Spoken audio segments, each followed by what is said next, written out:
영농조합별로 공동선별을 거쳐 세계 각국에 수출되는 진주 딸기. 이 과정에서 상품이 되지 못한 흠집난 과일은 주로 잼과 주스의 원료로 팔리게 되는데요. 흔히 파과 혹은 파지라고 불리는데 진주의 한 농협에서 이 파지 수익이 증발했다는 의혹이 제기됐습니다. 김현우 기자의 보도입니다. 모두 89개 농가 600개 하우스에서 한 해 1000톤 가까이 딸기를 생산하는 수국 수출 딸기 영농조합. 진주에서도 비교적 규모가 큰 수출 딸기 조합으로 꼽힙니다. 농민들이 수확한 딸기는 수국 농협이 위탁해 판매하고 있는데 지난해에는 929톤을 출하해 83억 원의 수출 판매 실적을 거두기도 했습니다. 그런데 최근 일부 농민들 사이에서 불만의 목소리가 터져나오기 시작했습니다. 수출 상품이 아닌 잼이나 주스의 원료로 사용되는 이른바 파지 판매 대금이 증발하고 있다는 의혹이 불거진 겁니다. 수국 수출 딸기 영농조합법인 연도별 딸기 판매량입니다. 2013년부터 지난해까지 전체 판매 금액이 꾸준히 증가했습니다.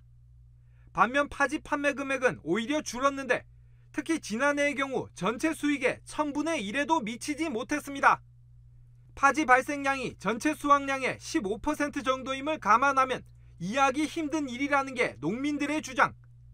인근 수출 영농법인의 파지 판매 대금과 비교하면 문제점이 더욱 확연하게 드러납니다. 규모가 4분의 1 정도인 A 영농법인은 1,900만 원을 벌어들였고 4분의 3 정도인 B 영농법인은 4천만 원의 수익을 올렸습니다. 상품화되는 것을 파지로 빼고 그 부분을 파지로 뺀 것도 전혀 불투명하게 처리했기 때문에 우리는 그에 대해서 알 권리가 있다고, 농민들이 알 권리가 있지 않습니까? 그거를 묻고 싶었어요. 여기에 올해 감사에서도 또다시 문제가 터져 나왔습니다. 농민들이 감사 제출 장부에 대해 문제점을 제기한 겁니다.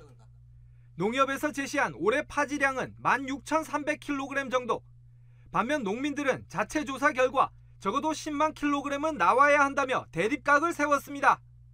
파지 판매 대금 역시 큰 차이를 보였는데 결국 농협 측은 임시총회를 열고 올해 파지량을 4만 9천여 kg으로 정정했습니다. 이의 제기를 하고 나니까 6월 21일 날 임시총회에서 나온 파지 자료는 약 4만 8천 kg 넘게 나왔습니다. 왜 그 자료가 6월 12일 총회 자료에 안 나왔는지 이해할 수가 없습니다. 농협에서 고의적으로 누락한 것밖에 안 되는 거죠. 농협 측은 억울하다는 입장입니다. 당초 전체 수익에서 파지가 차지하는 비중이 워낙 낮다 보니 판매에 크게 신경 쓰지 않았다는 겁니다. 또 수출 딸기의 경우 익지 않은 미숙과가 많다 보니 잼이나 주스용으로도 팔지 못해 폐기하는 일이 잦았다고 해명했습니다.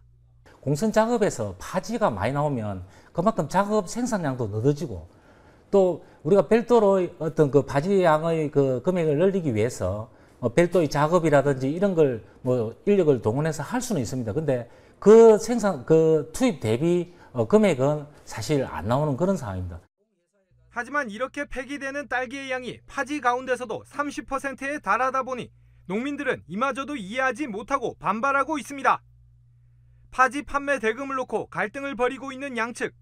일부 농민들은 국민권익위원회에 해당 문제를 제기했으며 경찰 고소까지 검토하고 있어 향후 치열한 법정 싸움까지도 예고되고 있습니다. SCS 김현우입니다.